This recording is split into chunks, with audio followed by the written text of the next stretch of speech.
when Heather Morgan got into rapping a few years ago.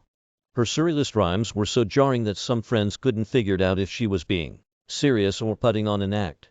Now, after she and her husband Ilya Lichtenstein have been accused of conspiracy to launder $4.5 billion in Bitcoin, those closest to the young couple are trying to figure out if their entire comfortable tech couple lifestyle was itself an act.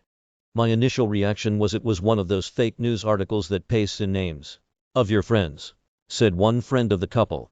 I was that level of shocked. In the days since the Department of Justice arrested Lichtenstein and Morgan in connection with laundering thousands of stolen Bitcoin, the once little-known quirky New York couple have become an object of public fascination. Media reports displaying evidence of their online activities, including Morgan's now infamous Crocodile of Wall Street rap video and her viral marketing tips, have added a bizarre comedic twist to the storyline. According to federal prosecutors, Morgan and Lichtenstein created a network of shell accounts through which they stealthily moved and laundered cryptocurrencies stolen from the Bitfinex exchange in a 2016 hack. The DOJ trumpeted the arrests and the recovery of billions in Bitcoin as the department's largest financial seizure ever. The couple's legal team has argued that the government's case has significant holes. According to Bloomberg, the news has sent shockwaves through the tech circles that Morgan and Lichtenstein move in.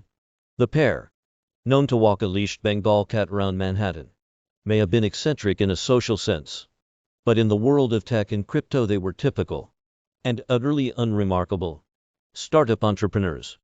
Meanwhile, the DUO's image as kooky, self-absorbed millennial techies is so convincing that acquaintances are struggling to believe them sophisticated enough to pull off the crime. A former employee of his wife's startup was flabbergasted. Based on my perception of these people, it is almost comical that this happened. That they're capable. That was the impression that many, though not all, of their acquaintances came away with. I find all this stuff online laughable, saying they're not capable of doing this from a technical perspective, said a friend, because I 110% think they would be capable of doing it. The indicted couple are a study in contrasts. Ilya Lichtenstein, 34, is quiet and reserved, exactly the stereotype of a computer guy with an interest in home automation and a soldering workshop set up in their apartment. Multiple founders who went through I Coleman Eder with him in summer 2011 didn't remember much about him. Must have been a quiet one of the people said. A dual citizen of Russia and the US, who goes by both his legal name Ilya and the name Dutch. Lichtenstein studied at the University of Wisconsin-Madison and was a co-founder of sales firm MixRank that raised capital from Startup Accelerator, YCO Combinator, Mark Cuban, and 500 Startups founder Dave McClure. I didn't know him at all, investor Cuban said in an email about Lichtenstein. In just as curious as everyone else how he found his way into that Bitfinex mess. Heather Morgan, 31, is extremely extroverted and social, with a bombastic, surrealist persona as the rapper Razzle Khan, the Crocodile of Wall Street. She's also passionate about travel, and spent the years after college living abroad in areas like Egypt, where, according to her LinkedIn profile, she worked at the World Bank, and Hong Kong.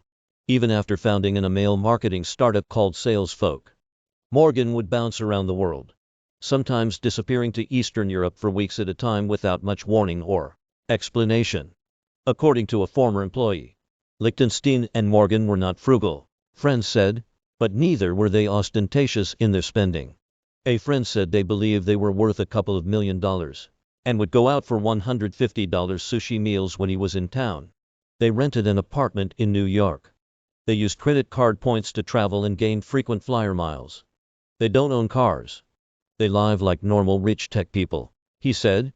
They told one friend they had made some money off angel investing, as well as investing in publicly traded technology company stocks. Very above the board. Plain vanilla stuff. The pair showed an interest in cryptocurrencies, and they worked at Point together on Ethereum wallet startup in Pass. I would say they are about as interested in crypto as the average techies are, one friend said. Around 2017, the year after the Bitfinex hack, Morgan recommended to one of her then employees that they invest in cryptocurrencies. They said.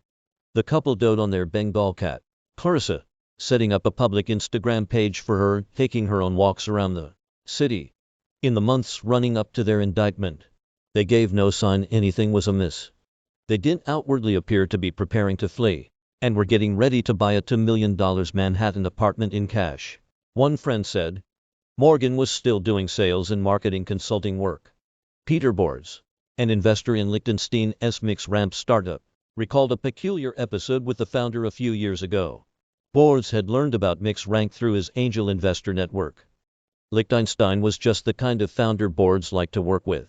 Smart, insightful, and building an automated edtech product that was legitimately cutting edge. But in 2016, Liechtenstein bizarrely went completely Mia. Boards said he stopped sending investor updates and didn't return any emails.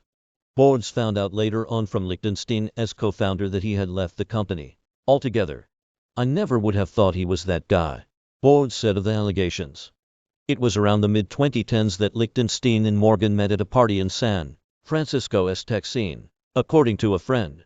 After their chance meeting, the couple went on to work together at Morgan's sales startup SalesFolk, which helped other businesses with their cold email outreach. Once, an event SalesFolk threw in New York was delayed in starting, so Morgan took to the stage and launched into an impromptu Eminem rap without any backing track to entertain the waiting audience. That was the I walked out, one former employee recalled. I just can't stay here. It was an example of how her eccentricities sometimes appeared in the workplace. She wanted our first company trip to be going out to Thailand or somewhere in Southeast Asia, another former employee recalled. To this odd Southeast Asian form of Disneyland. And feeding me to crocodiles. That trip never ultimately materialized. She used that unique personal brand as a strength, building up a strong following on LinkedIn as an expert in sales and cold messaging tactics. She was really good at marketing herself, and she built the business on her own brand. An ex-employee said, speaking at the Nike Salon Speaking Series in 2019. Morgan gave a presentation on how to social engineer your way into anything, which included her hard-won tips on crashing parties, getting out of bad situations and generally manipulating people into sharing information or taking action. Morgan's promotion of SalesFolk also pushed boundaries. She created aliases for fake employees to make the company appear larger and more successful than it actually was. Multiple ex-employees said, and there are at least 3 LinkedIn profiles for alleged SalesFolk employees that ex-workers said do not correspond to real people. In 2018, Morgan abruptly laid off SalesFolk's employees without warning, while the company continues to have an online presence. One former employee said that they believe it was largely a branding exercise for her. From that point on, it was kind of a shock, coming from someone who worked there, said one ex-employee. We had plenty of business. There was money. After SalesFolk downsized, Morgan reinvented herself. She launched her new rap persona, Razzle Khan, and recorded rap videos on Wall Street. The infamous crocodile of Wall Street strikes again. Razzle Khan's official website reads, more fearless and more shameless than ever before. She's taking on everyone from big software companies to healthcare to finance bros. I feel like it can't be that bad on purpose, said a longtime friend. She's really smart. If she wanted to be a good rapper, she could be a good rapper. So I really think from my perspective it was a Borat thing. That said, to her friends she was nothing other than completely dead as serious about it. When Liechtenstein proposed to Morgan in 2019, he did so in style, commissioning a guerrilla advertising campaign for her rap persona that plastered posters around New York City and paid for a billboard in Times Square. I knew I had to do something memorable that would really show how much I love and value the real Heather.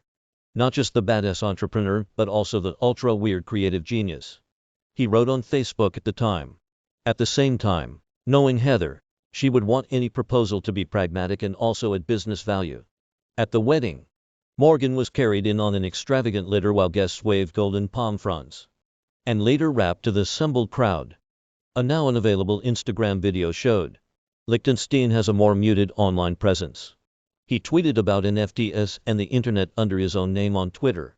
Morgan also continued to write extensively for Forbes and Inc. about everything from negotiating to soul food and tips on how to protect your business from cyber criminals.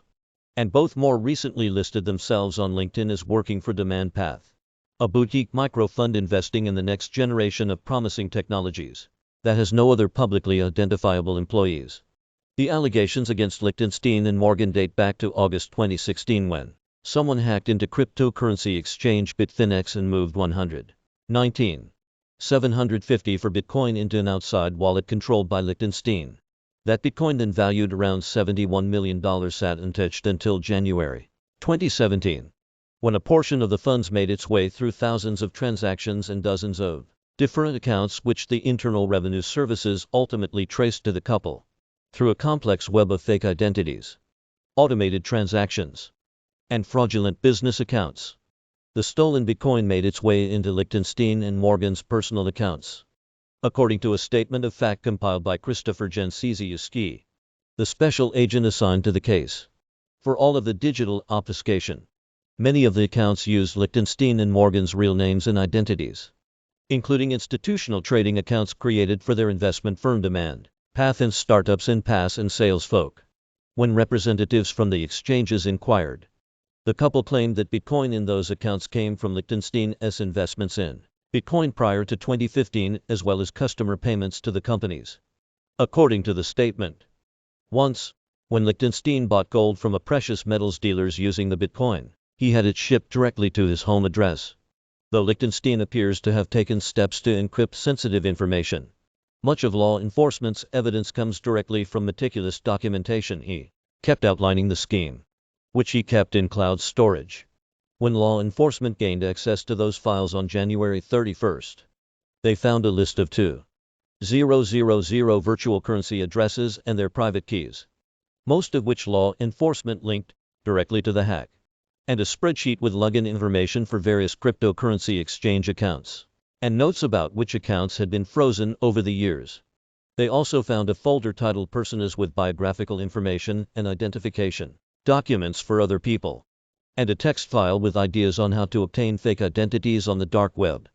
Under the couple's bed, law enforcement found a bag of cell phones, aptly labeled burner phones, prosecutors reportedly said in court. In early February, law enforcement seized 94,636 Bitcoin, worth around $3.6 to $9 billion, which was still sitting in the original wallet. For the time being, Liechtenstein and Morgan are in custody after a federal judge blocked a plan to let them out on bail. It's unclear what will happen to their cat Clarissa.